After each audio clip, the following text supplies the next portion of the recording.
Hello and welcome to the Albion Obsessed podcast. Today we come to you on the back of a disappointing draw against Southampton at home.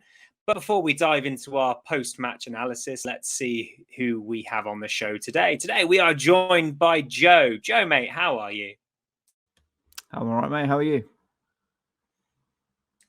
I'm not too bad, buddy. I've had my first day back at school today after the Easter holidays. So I'm feeling a bit tired, but otherwise, okay. Thank you for asking. Aaron, mate, how are you, buddy? Good afternoon. I'm very well, thank you, mate. Very well. Living the dream on this Monday afternoon, so I can't complain. Well, I'm glad to hear that, buddy. And we also welcome back Chloe. Chloe, how are you, my friend? I'm great, thanks. Yeah, all good. Fantastic. I'm glad that everyone's doing well on this Monday evening. So then, I suppose we should just get right to it, shall we? Game against Southampton yesterday. Now, you three obviously went, so your perspectives will be different from mine. I watched it on a pretty laggy stream with out of sync audio, so I ended up trying to listen to the BBC Sussex commentary at the same time. So it was a bit hit and miss for me, but I hope you guys enjoyed the sunshine. Before we get into the game, as a bit of a ritual of mine to talk about the pre-game. And there was just one thing I just wanted to quickly touch on in regards to the starting 11, and that was no Taric Lamptey. Joe, do you think this is a reoccurrence of Taric Lamptey's injury? Because I saw in Graham Potter's post-match comments, he had a bit of a twinge on the knee. Should we be concerned at all? To be honest, I've actually been a little bit concerned about him since he came back from his injury. He's not quite looked the same player that we're used to, but I think that's to be expected after such a long time out and just getting up to speed with it, especially in the Premier League. It's so tough when you're the type of player Lamptey is. It's very physical and you get kicked around all the time. Aaron's done something. He's hurt himself. Are you all right, Aaron? Yeah, he's okay. So the type of player Lamptey is, it's always difficult. And when you do have even just a tiny little twinge on a old injury, I guess you have to be a little bit protected. And he's still young; the body will still be somewhat developing as well. So I think he has to be protected. Fair comments there, mate. Chloe, what have you made of Taric Lamptey's performances this season? Do you think that he's reached the heights that he did last season? I have noticed he doesn't seem to want to run at players as much. It's like the last game against City, I noticed Ake was limping, and it's like that's the perfect opportunity. Run at him. He can't handle it, but he didn't. He still didn't seem to be able to do that. And I don't know if it's a bit of a fear because of his injury or if it's just a tactical thing that he's been told not to do. I don't know, but I don't think he's quite reached the heights of last season. He's still a good little player, but it's a bit disappointing that he still seems just hasn't reached those heights, but he could probably still reach those again. It's just a matter of obviously coming back from quite a long-term injury. It does just take time sometimes. Fair points. Aaron, what do you make of all this? Like with Taric Lamptey, do you think that that he'll get back to the best that we perhaps saw at the start of last season, or is this just Graham Potter tactically resting Taric and not risking a reoccurrence of any pre-existing injuries? I think it's a mixture of both. To be honest, I think when I saw the team, I wasn't disappointed that Lamptey wasn't there. Especially if he's got a niggle, there's no point playing someone who is coming back from a long-term hamstring issue if they've got a niggle. It's not worth it. But then on the flip side, I don't think we really missed him, to be honest, yesterday.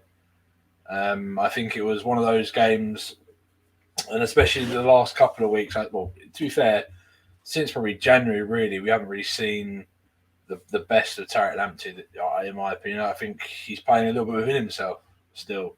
which is to be expected, really, because his main asset is his pace, and his just raw pace. That is his one of his main attributes. And obviously, with a hamstring issue, and an ongoing knee problem, you're going to be thinking of back in mind, if I just shot off as quick as I possibly could, you could go again at any point. So it's only natural. But like Joe said, he's young, his body's still developing.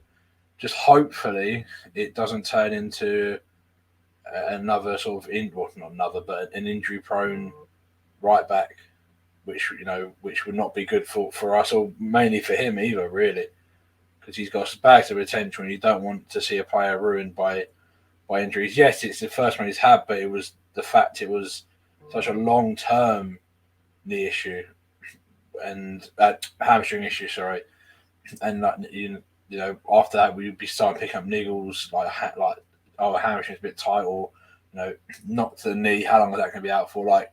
Webster, was it Webster last year, or I can't remember who it was last year. I think it might have been Lamptey, actually, funny enough. So he'll be back soon, and then 2 months go past, still nothing there. And all of a sudden 8 months come past and he suddenly reappears. So just got to be careful with him. But yeah, I wasn't particularly too disheartened to see him not in the squad, but obviously concerned for the reasons why he wasn't there. Yeah, I understand what you're getting at, mate. And of course, as we've all seen with players before, Solly March was the same when he came back from a long-term injury.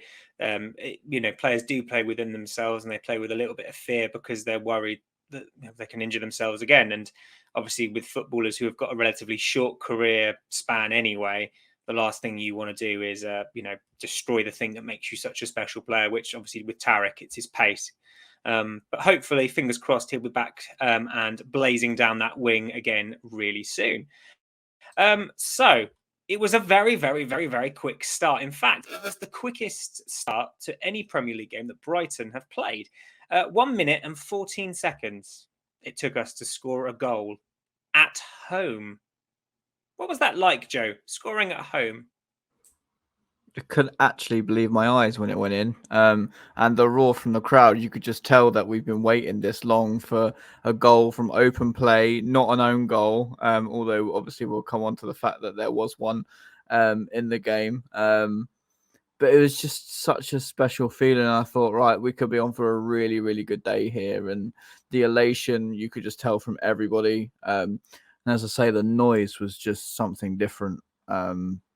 Just relief, I think, from everyone. And as you say, after 1 minute, however many seconds, you couldn't start in a more perfect way. And I remember you saying as well, Tom, in the chat, did we score too early? I think maybe, but then that's down to the player's mentality. You should go and add to that and step on from that and go up a level. But we just seem to rest on our laurels a little bit. Lucky with obviously the second goal, which we'll come on to. But we were playing nice football at times, but it just needed to be that little bit more for me. Yeah, I'm inclined to agree. Just as a quick stat attack, because I love a good stat. So it was the first home goal in 6 games and only the 5th from open play at home this season. And it's the first time that we led a game at home since Boxing Day. So there you go. Just going back to that point that Joe mentioned there, Aaron, scoring early. It's often said, it's dangerous to score early. Where do you sit on that side of the argument? Do you think we did score too early, or do you think that, as Joe says, it doesn't matter? It's about the player's mentality.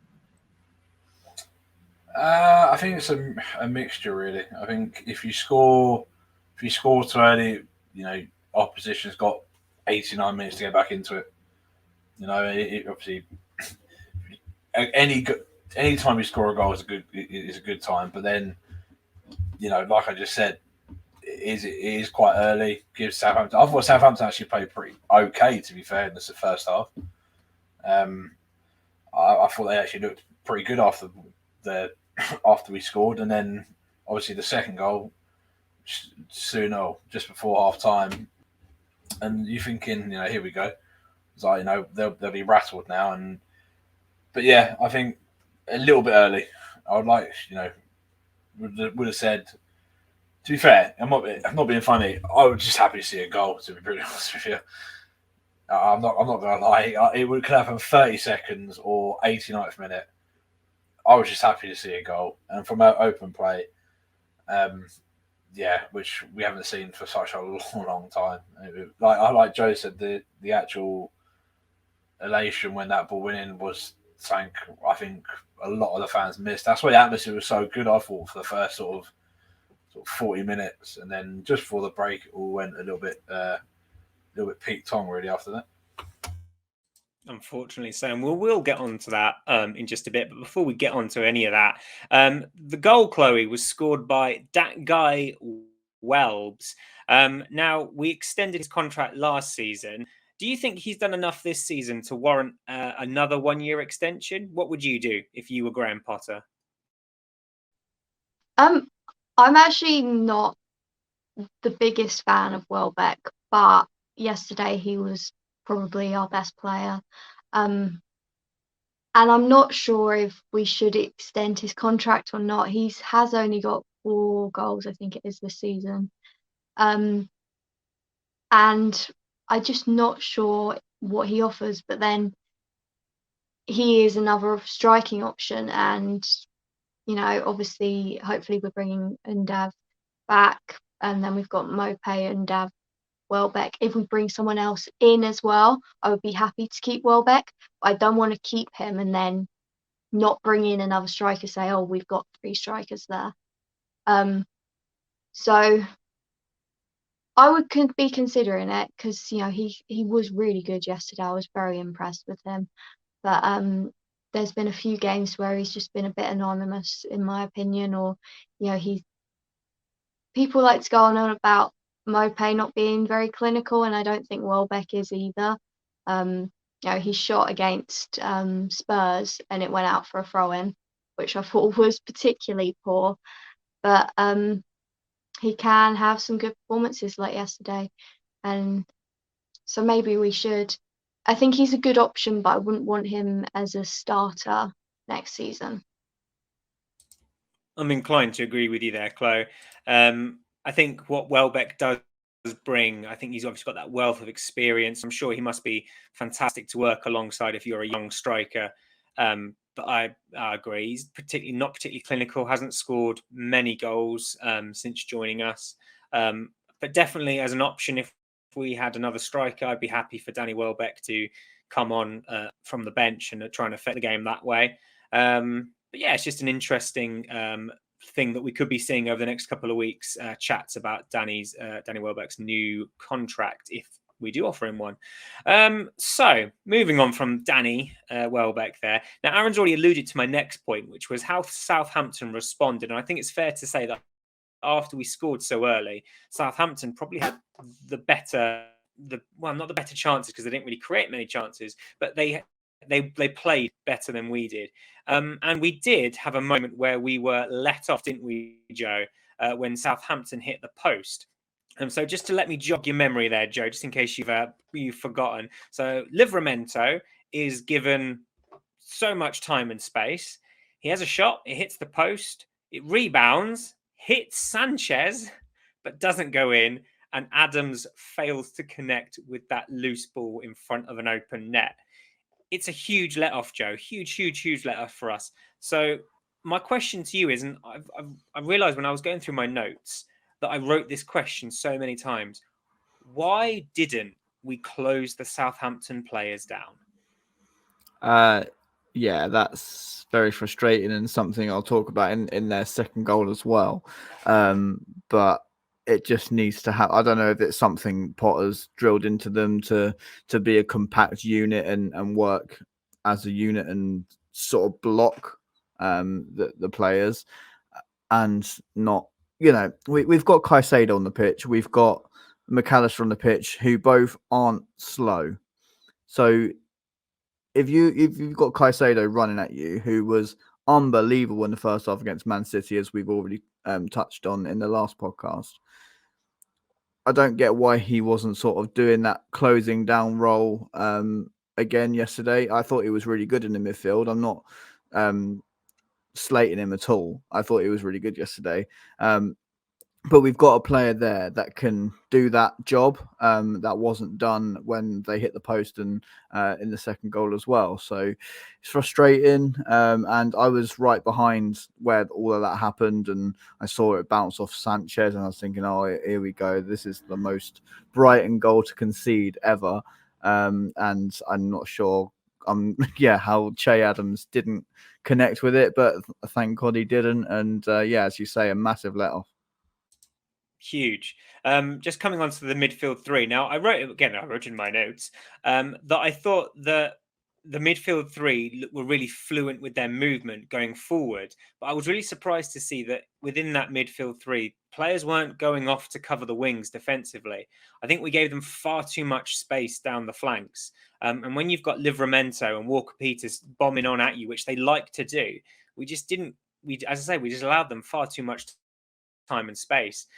So, Aaron, do you think that yesterday was a game where we really missed Basuma? Because I mean, I personally felt it was. I just wondered what your thoughts would that be based on what Joe's just said about Caicedo and not closing down.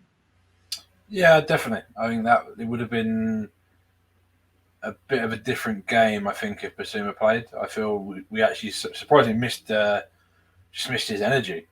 Really. I thought Caicedo played well, Muepu done well, and so did McAllister, to be fair. But there's something about Basuma and his energy seems to up everyone's intensity 10-15%. And he'll be getting out, making those runs that wide, closing down the players, and that's what we were missing yesterday. Like you said, you can't give Livramento and Kyle Walker-Peters, so much time on the ball.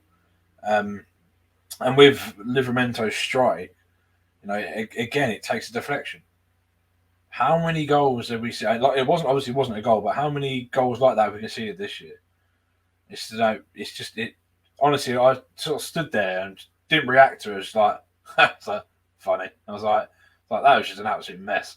I was like, what has just happened? It just stuff like that. You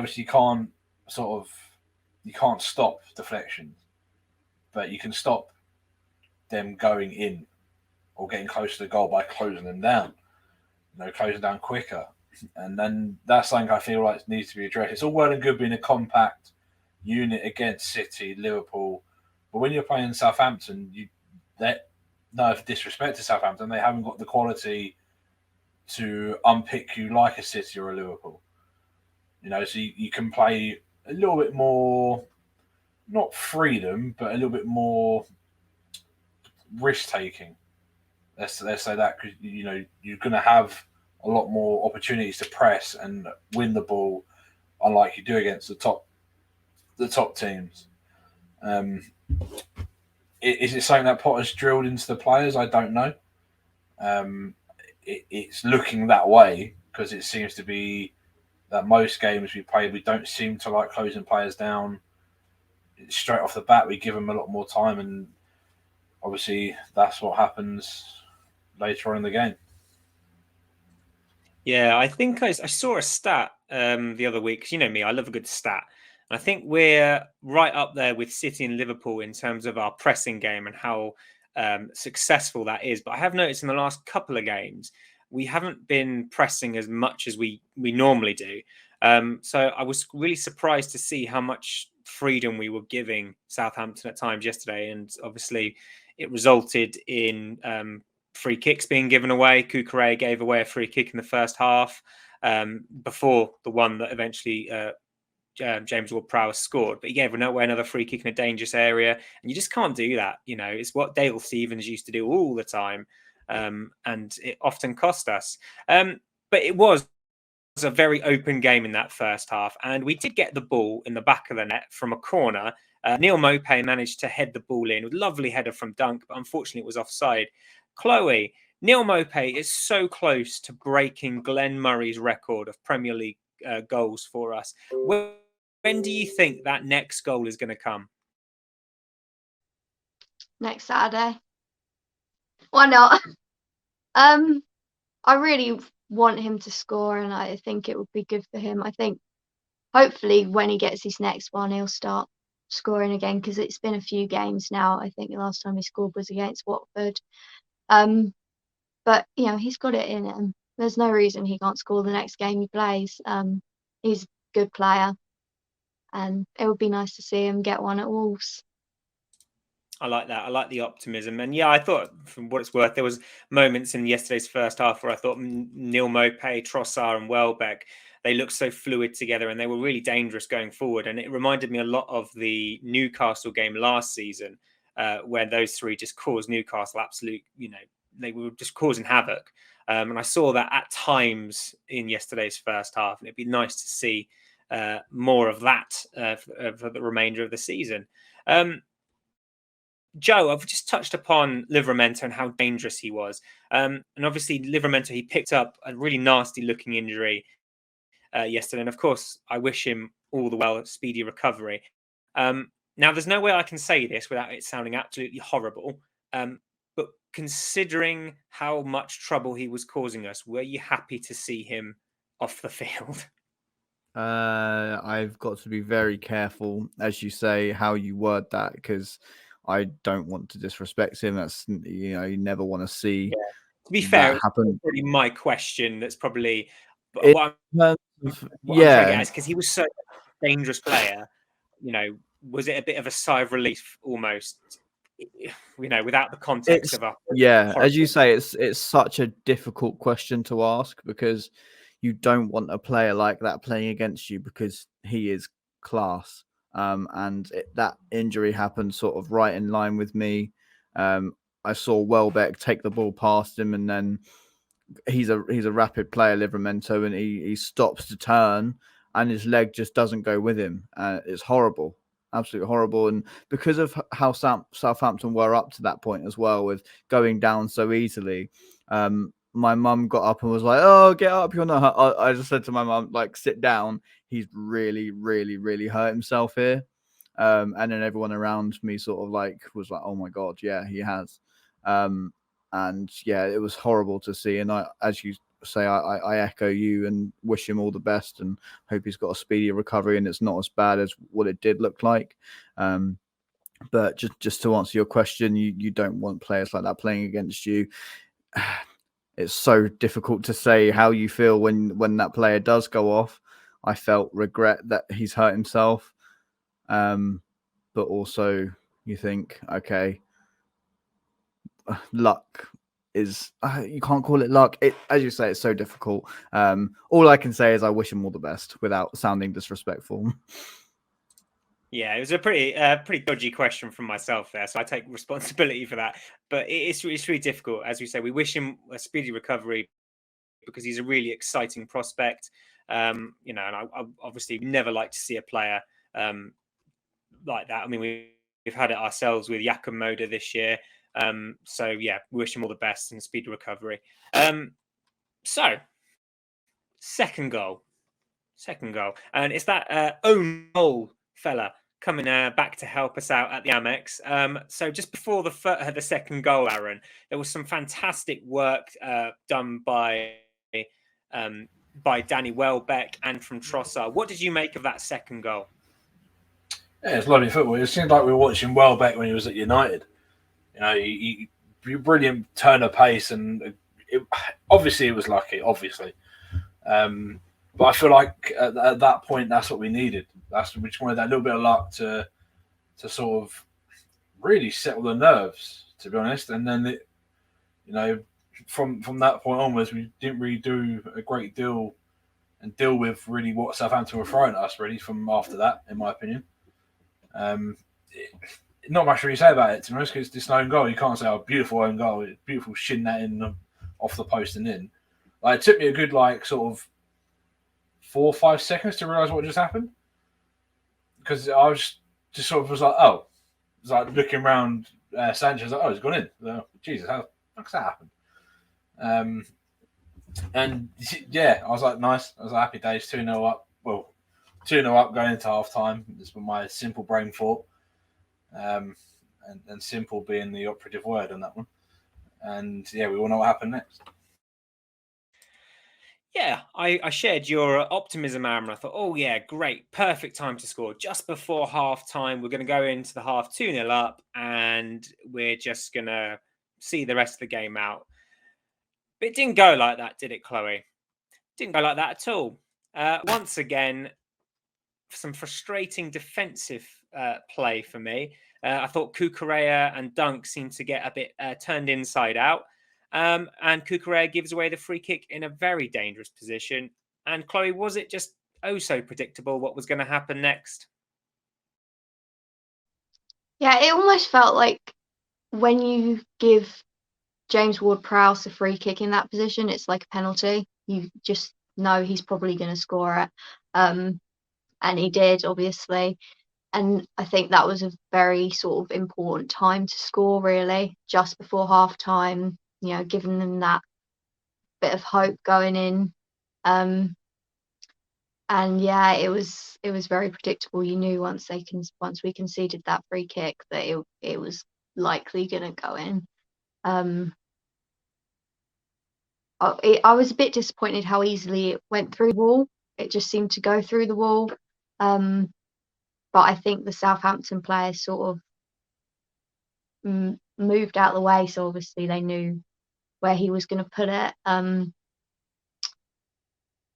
I just think we shouldn't have conceded that free kick, to be honest. It was quite poor defending. Got hit on the break again. How often do we get hit like that? And I think yesterday as well was quite surprising. It was our poor defensive work that really stood out to me. Attacking wise, we looked solid. We looked quite threatening at times, and we had the ball in the back of the net 4 times. Only 2 of them actually counted, but we looked good going forward and we looked poor at the back, which is opposite day for Brighton, really.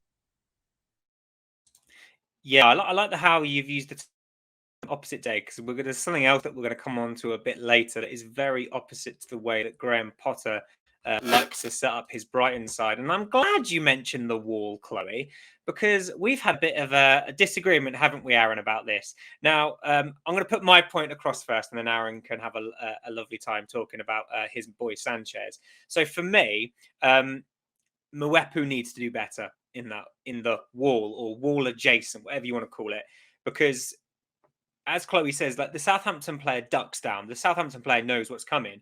Mwepu, if he stays there, because he was behind the Southampton player that ducked, if he stays there, the ball hits him and it doesn't go in. But he jumps out of the way into where the wall already is, where there's already cover. So for me, Mwepu needs to do better in his wall adjacent position. Now, Aaron, you have a different perspective on it. And I welcome you now to share that perspective.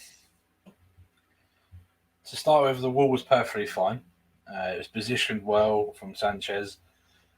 Mwepu jumping out of the way is not ideal, but I would like to point, the free kick wasn't a very good free kick.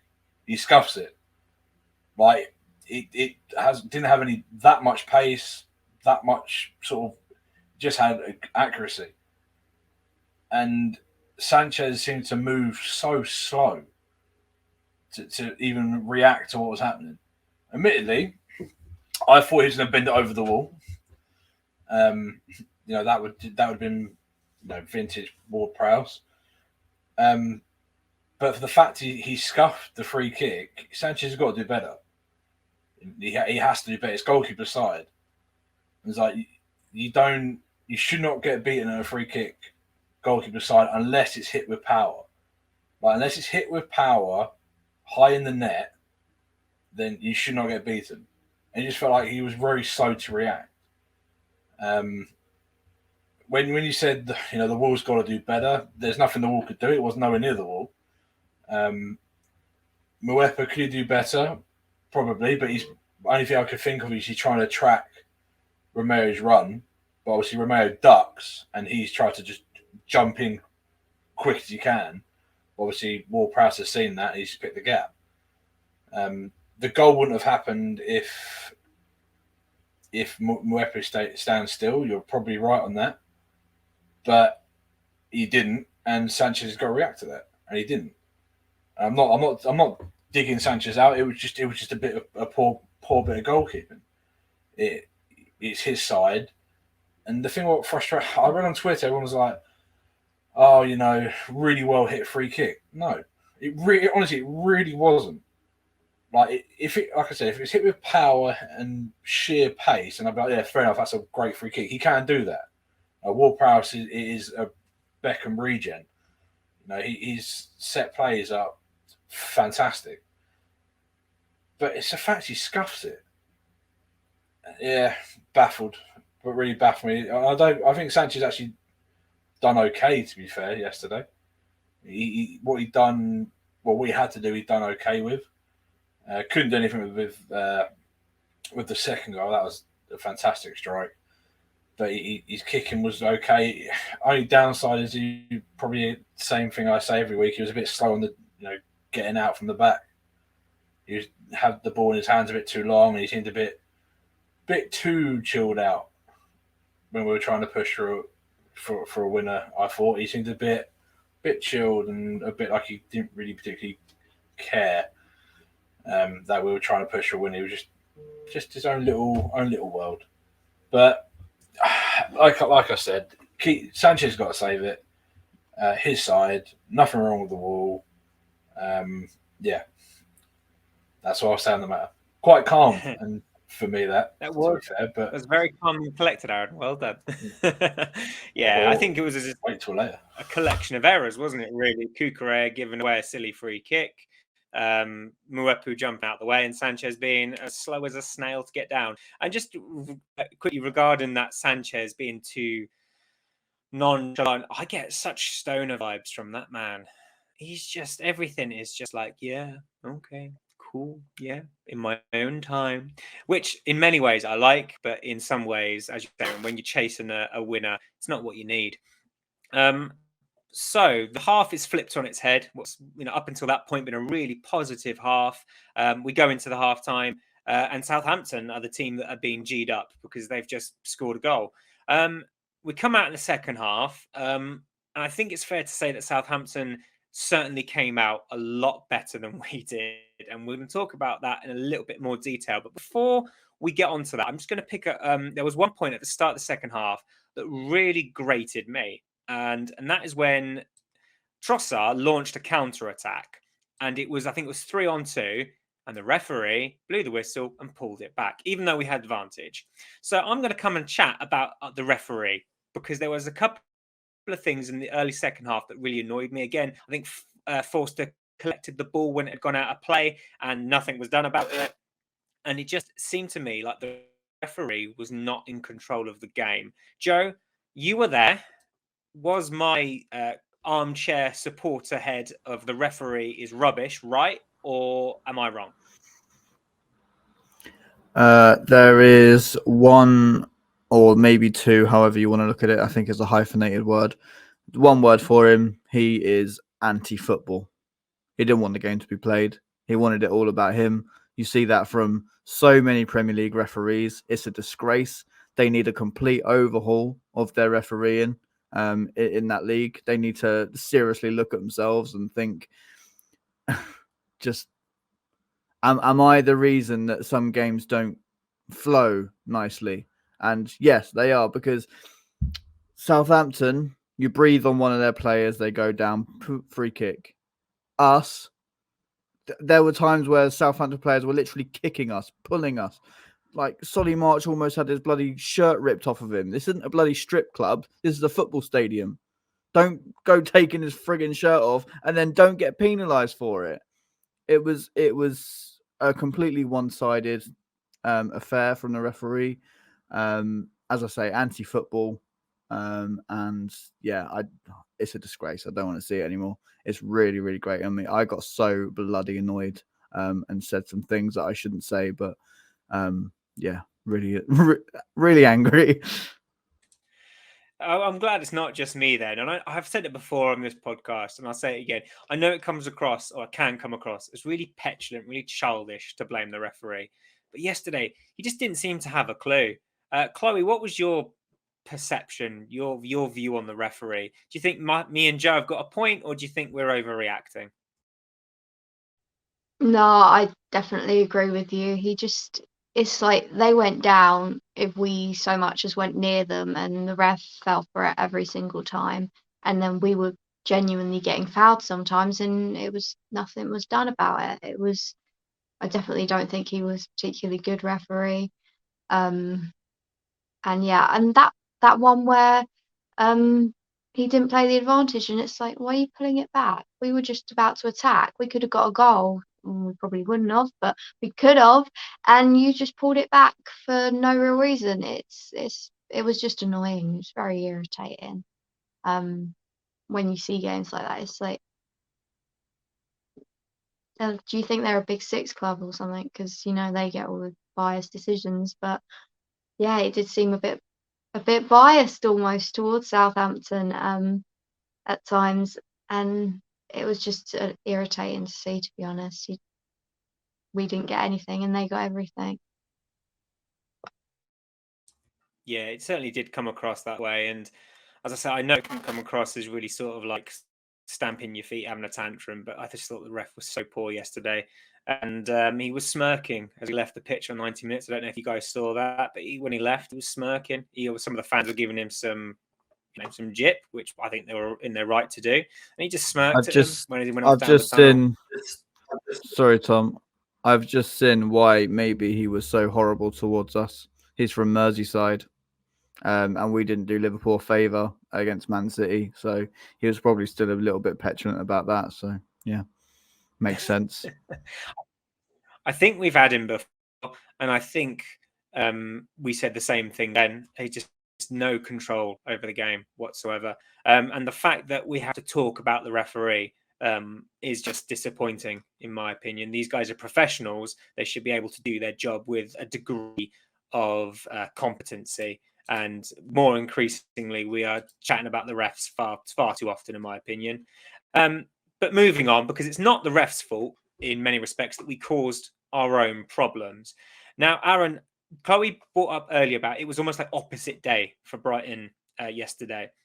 And another point that I wanted to touch upon was our ball retention.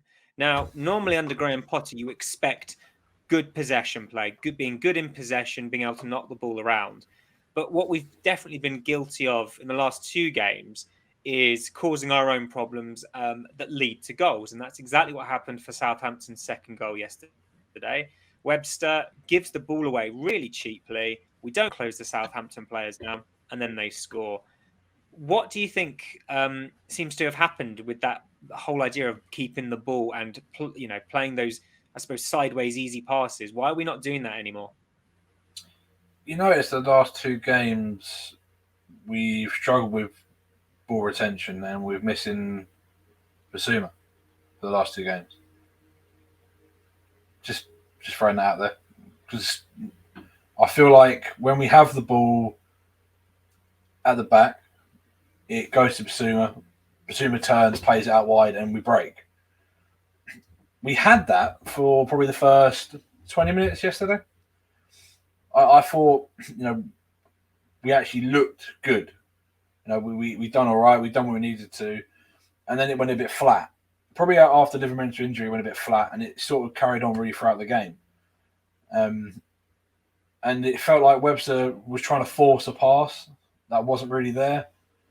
I don't think he had one of his greatest games yesterday. I have to admit, his pass completion rate must have been well below 40, because he just seemed like he couldn't hit a straightforward pass towards before he came off.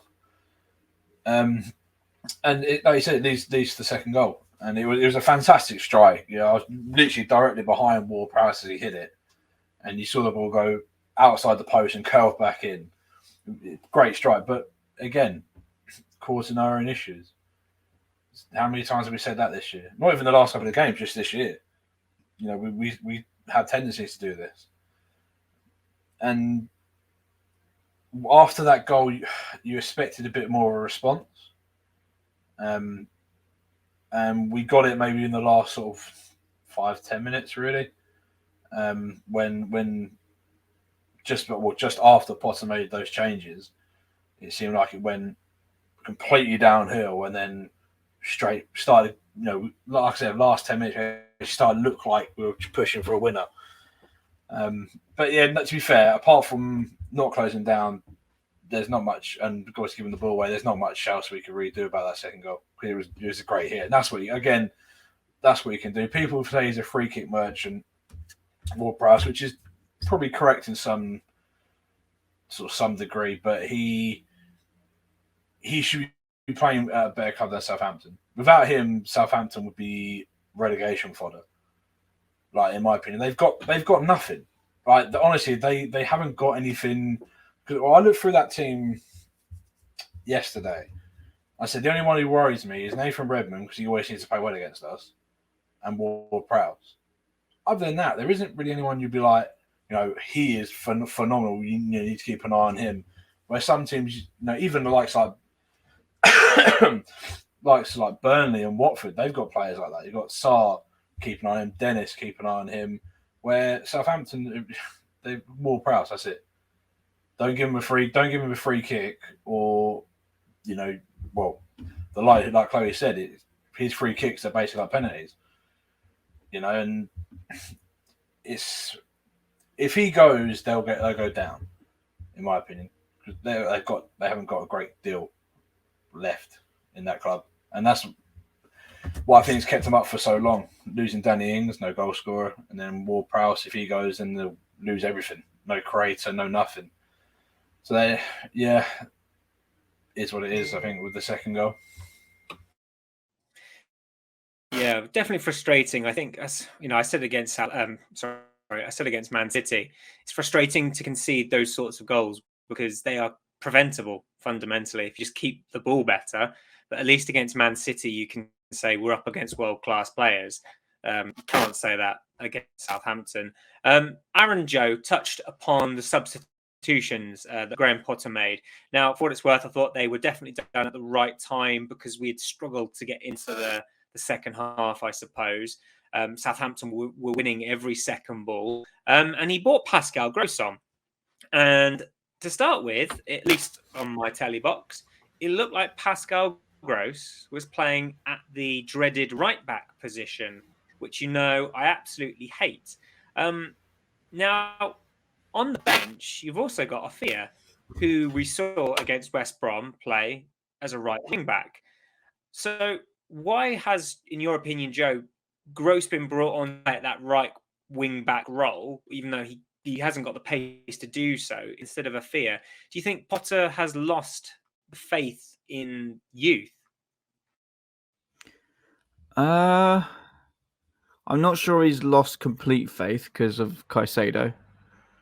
He's come in and he's done really well. There's been a few others like Taric Lamps, Mark Cucurella. They're not old, so I don't think he's lost faith in youth. I think maybe the time hasn't been right to play them. I think yesterday would have been the perfect time for us to see a fire because when I watched him play, I know it's under 23s, but I watched him play at the AMEX against Derby under 23s, and he looked unbelievable. He was solid, he was strong, he was pacey, powerful, everything you want from a fullback, he has it.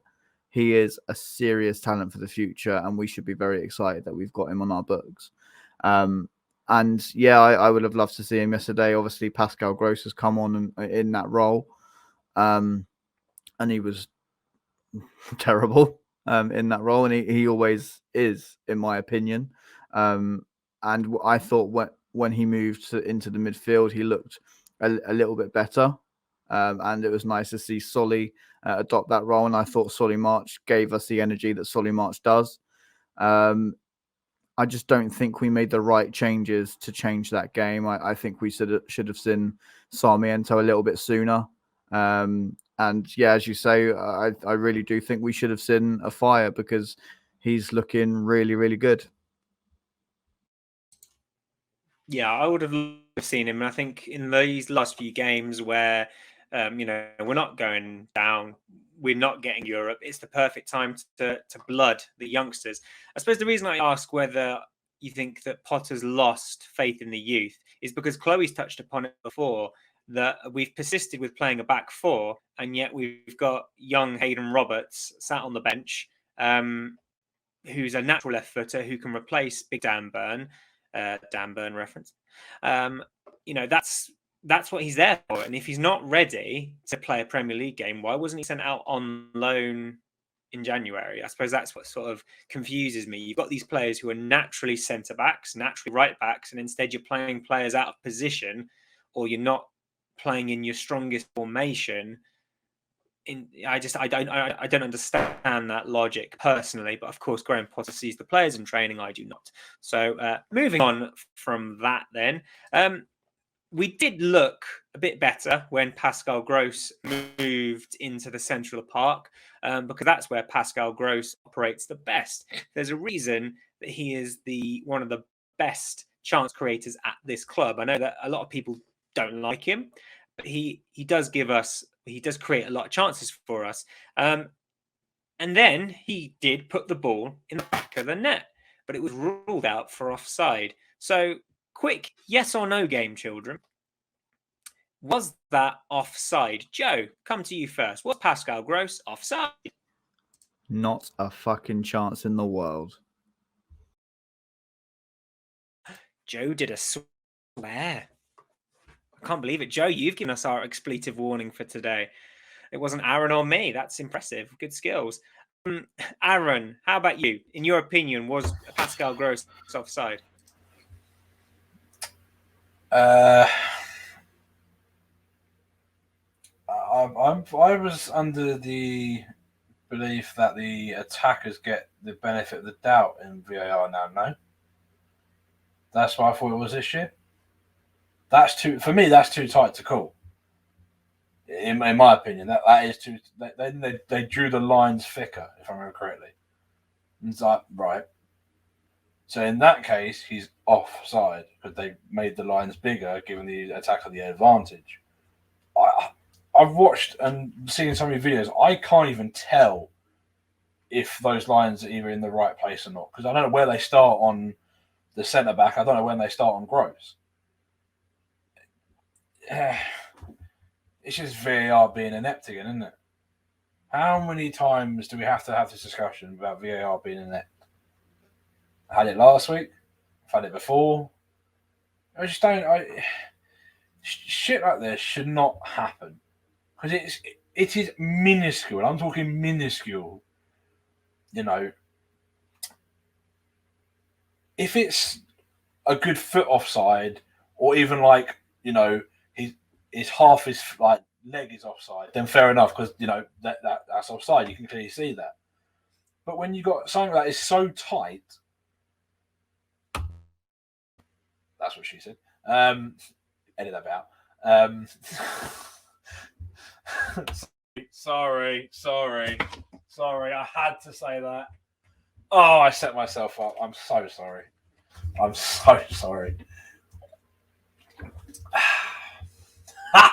That is not getting cut out. No way. Dear. I set myself up for that one. That's why I muted myself. I was like, do I say it? I was like, yeah, go on. But when you have sort of decisions like that, to be fair, can change your game. It's not fair. Obviously, we've had our fair share this year. Other clubs have had their fair share. Does it make it right? No, but the rules, unfortunately, are the rules for this year. Then, it's offside to my disgust. But there's not much else you can really say. You can say it's onside, it's offside, but the rules state it's offside for some God-known reason. So, as much as we want it to be onside, it's not. Fair comments, Aaron. Fair comments. Chloe, what's your view on the matter? Has VAR robbed us of 3 points? I mean, I definitely think it was marginal if he was offside, but I don't think he was. It looked like he was in line, and unless you can get the camera exactly in line with them, how can you even tell? You can't. So it does just feel unfair. I mean, obviously we've had decisions go the other way for us, when you couldn't really tell, but it does suck a bit when you think you've scored and it is so marginal and it's not given. It does just feel a bit sucky, really. Yeah, To be fair to agreed. the It's hard linesman, to sorry, feel. Tom, just quickly. To be fair Yeah. to the linesman, he had his flag up. So if he's seen that, he's got the best eyes in the bloody world. I don't know whether he just stopped it because the referee was checking and he put his flag up because he wanted to look like he knew what he was doing. But if he has called that, fair play to him because it was literally, as Aaron said, you can't even tell. Yeah, and it's one of those, if you can't tell, then surely by the letter of the law, it has to favour the attacker. It's just a frustrating one because the angles that you see on TV, at least, they make it look so tight beyond belief. And you kind of sit there and you think, well, how can they have possibly called that? Which is just disappointing. And I suppose that's the overall sort of feeling I had at the end of the game. Just a bit disappointing that we couldn't make the 2-0 lead stick. Some interesting points coming out of the game yesterday is that we matched our record points total of 41 points. That's a positive. So that's pretty cool. But as you guys know, I love a good stat. And my stat to finish with is this. We've won as many games in London as we have at home this season. So there you have it. Not today. We weren't gonna win yesterday. So we're still time though. We've still got Man United and West Ham at home. So we can best that. Let's also hope that we can best our 9 wins in a Premier League season. Now, before we look ahead to the game against Wolves at the weekend, we're just going to touch upon a very special anniversary because tomorrow marks 25 years since the last game at the Goldstone. So the last game at the Goldstone ground was the 26th of April, 1977. Now, if you weren't born at the Goldstone, you're not a real fan, so you can just turn this bit off. But if you were born at the Goldstone and you own a piece of the turf or any of the hoarding or any of the seats, then you're a real fan. Well done. You can listen to the rest. I kid, of course. I don't want to gatekeep because that's not who I am. But just as a little reminder of what that game was all about. So Brighton were on the precipice. They were on the brink of falling out of the Football League. Really poor ownership had destroyed the club. We were selling our home. And Brighton's future looked very bleak. Now, the last game at the Goldstone was against Doncaster Rovers. And we needed to really win because we were on the bottom of the table, but the victory would lift us above Hereford on goals scored. And there was a wonderful man called Stuart Storer, who scored a fantastic goal that day and got us the 3 points. And then I think a week later, we travelled to Hereford and we drew and we managed to survive for another year. So just a bit of a nod, tip of the cap. Can I just say, of course, how unbelievable it was to have those legends on the pitch at half time. And there was they played a montage that we've all seen and love. It just made me so emotional. And looking at them people on the pitch, they said as much in the interview that this wouldn't be, the AMEX wouldn't be, the Premier League wouldn't be without them people. And I just want to go on record. They probably won't watch this, but just in case I do want to go on record and say thank you, because without them, this club wouldn't be here. 100%. And Aaron, you and me, we're the older ones of the AO crew. Do you remember much about that sort of 96-97 season? All I really remember was us just not being very good. And then Steve Gritt took over, and all of a sudden it seemed to give us a bit of a belief. And speaking to my dad about it, and he was just saying he just changed the whole outlook on how we would actually play games. I would have been 4. Yeah, 4. And so my dad was still going quite a lot. And he was saying how amazing he didn't get to go to the Doncaster game, but he said, if he was there, it was just the feelings of being the last game of the Goldstone, the way it happened, it was such a scrappy goal, and I love watching it back. Just the commentary as well, I think makes it 10 times better. Like 100% makes it goosebumps every time, really. And then obviously go to Hereford and win up there. And I looked at the celebrations in the crowd, and I was thinking, imagine what it would be like to have been there. I just imagine the absolute, like we talk about limbs now, like imagine a single goal keeping your beloved football club, not even it's just staying in Division 3, keeping really the club in existence. I can't really say that enough. Without those 2 goals, well, 3 goals, the one at Doncaster, the 2 at Hereford, we wouldn't be where we are now. Like, without a shadow of a doubt. And without Dick Knight, this club would be nothing. Without those players and Steve Gritt, this club would be nothing. It wouldn't be here. And that's a scary thought. I think Steve Gritt said something yesterday. He's seen teams go into what would have been the national conference. I think it would be back there, back in those days, back in the good old days, Tom. And he's seen teams not come out of there. You like Stockport. Stockport are a big club. Obviously, they're doing well now.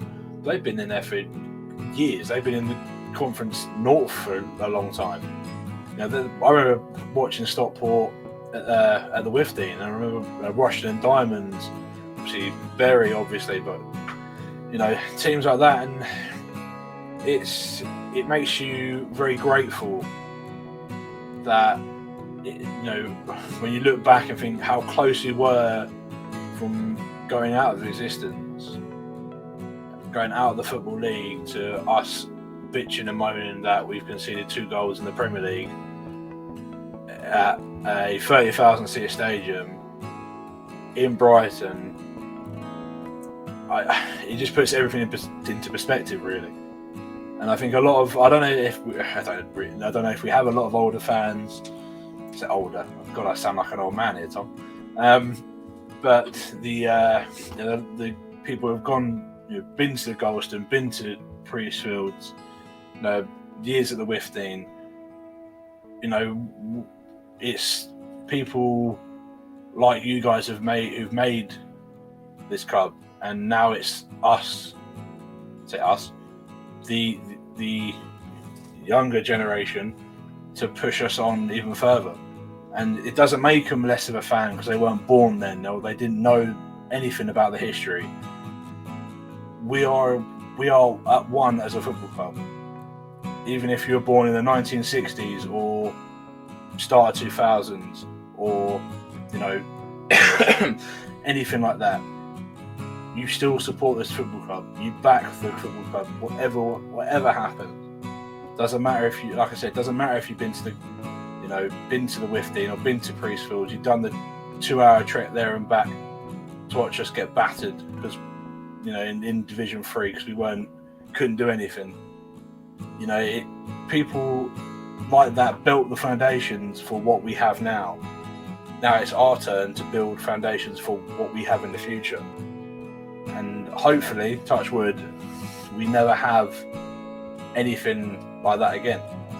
I wouldn't wish on anyone, even the likes of Palace. I wouldn't want that to happen to them, because we are one of a kind in that sense, where we were so close from being nothing, and then within 25 years playing our 5th year in the Premier League is, to me, still ridiculous. I can't get my head around the fact that we're still in the Premier League. I know we spoke about it last time, but getting promoted against Wigan, I looking on my Facebook memories and stuff, and it was a photo that Brighton actually shared. It was like, we are together in the Premier League, and it was like, I was like, Jesus. I was like, even now, it's like we're still Premier League. It's like it feels so surreal. And I've watched games where we've been battered at home by Scunthorpe, who are now out of the Football League. You know, at the Wifting, in the pissing rain and freezing cold, wearing my beautiful white poncho, and just to see where we are, it still baffles me. I know what you say. It still absolutely baffles me. It makes me so proud to be a Brighton fan and to be where we are now. And yeah, absolutely, just that's enough waffling for me. But yeah, that'll do. Beautifully put, Aaron. I don't think I could put it any better myself, mate. Really good stuff. What I will say, I suppose, is it's just mad to think that 25 years ago we were on the brink as a club, and just how 2 goals, 3 goals, changed the course of this club's history forever. Because as Aaron says, back then, especially if you drop into the conference, that's pretty much it. Your club's gone. And who knows, maybe we'd all be supporting Portsmouth or Southampton or Lewis or something. I don't know. Who knows what would have happened to Brighton Hove Albion. But anyway, we look ahead now to Wolves. This is a game, guys, that I need us to win. Okay? Because as you all know, my unpopular opinion is that when we play Wolves and Villa, these games are very, very important to me. They're perhaps the 2 most important games of the season for me, because I need the bragging rights. So, Wolves are a hard team to beat, but Burnley just beat them. So, Joe, can we go to the Molineux and can we get a win?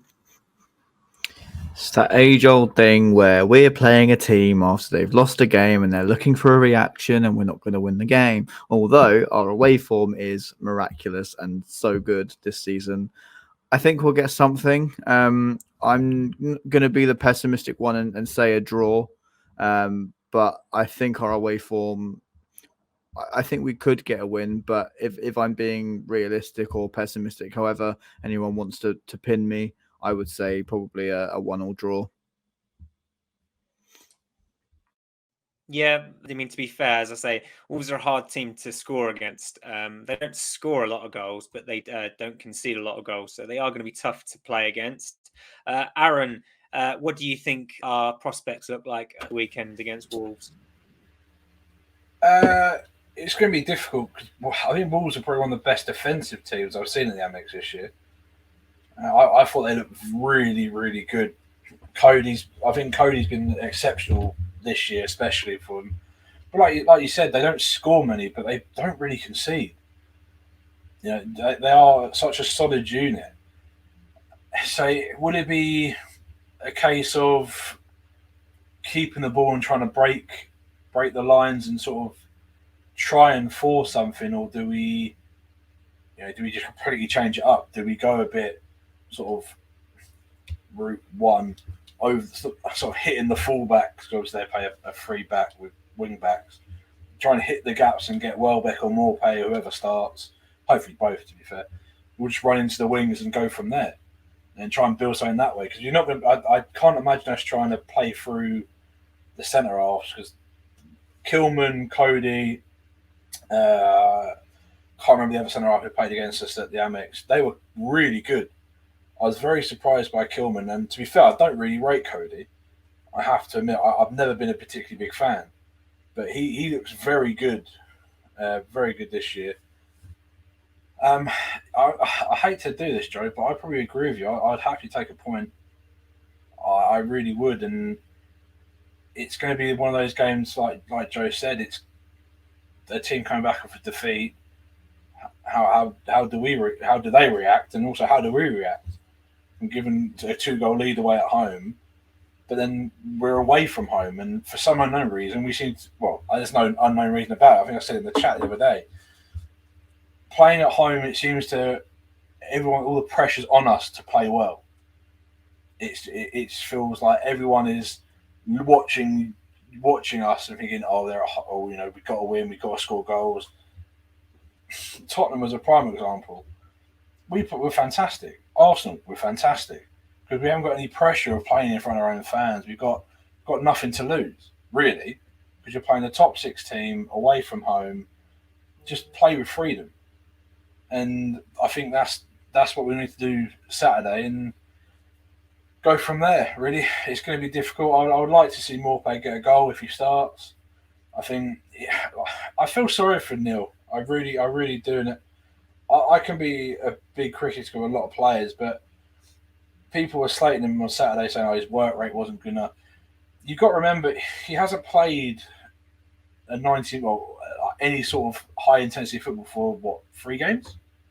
Did he play against Arsenal? He didn't, did he? So no, he didn't. Yeah. So that's sort of 3 or 4 games he's not played a big part in. He's gonna flag. He will be tired because it's all well good being fit, but if you're not match fit, whole different ball game. He just needs a goal to get his confidence back. And I think Chloe said this before. I think we all have. He's a confidence player. If he has confidence, he will score bucket loads. But it seems if he loses confidence a little bit, it will take him a while to sort of get back into the swing of things. I saw a stat. I don't remember if I shared it the other day. I think he hasn't scored in over 1,115 minutes of football since his last goal. But then he has still scored more than Benteke, Ayew, Edouard. And because it was all Palace fans giving it all the big one. He still scored more than your golden boy. Edouard, you signed him off for Brighton Town, doesn't play, doesn't score. Benteke, Donkey, Mateta, whatever his name is. Yeah, he's not too bad. But just give the man a break. So what I'm saying, I'm not going to praise him up to the highest gods. He should be, he's world class. Give the guy a break, give the guy a goal, and go from there. Because that's all he needs. That's all he needs to get his confidence back. And then hopefully we'll see him get past Murray's record. Like Chloe said at the start, hopefully Saturday. Now, I love Gary. I love him. But I want to see Neil Maupay surpass that goal scoring record, which he will. It's just a matter of time. And all I'll say about the Neil Maupay, we went down the tunnel without waving at the fans. 17 points. 17 points. Get off your high horse. Give your head a wobble. And pipe down. Chloe, we go to Wolves at the weekend. Can we win? Are we going to get anything out of this game? Yeah, why not? I'm always more optimistic when we're playing away. Because our away form is just so much better. And I think Wolves are a hard team to score against, but I don't see any reason why we can't get something. I'm not 100% sure we'll win, obviously, but I think our away form is good at the moment and we could win. I'm expecting a draw because I think they're going to be hard to break down. So probably like a 0-0 wouldn't surprise me. But you know what? I'd take it. That would take us to our record points tally. So why not? Yep, agreed. I think the smart money is on a draw. So that would be where, if I was a betting man, I'd put my money. But as you say, Chloe, our away form is very good.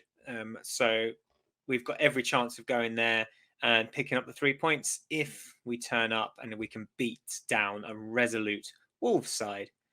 But that brings us to the end of the show today, guys. Thank you very much for sharing your thoughts and opinions as ever. So a massive thank you to Joe, Aaron, and Chloe for joining me today. I hope you have a great evening, afternoon, day, wherever, whenever you may be. Don't forget to like, share, and subscribe for more content coming at you very soon. But in the meantime, take care.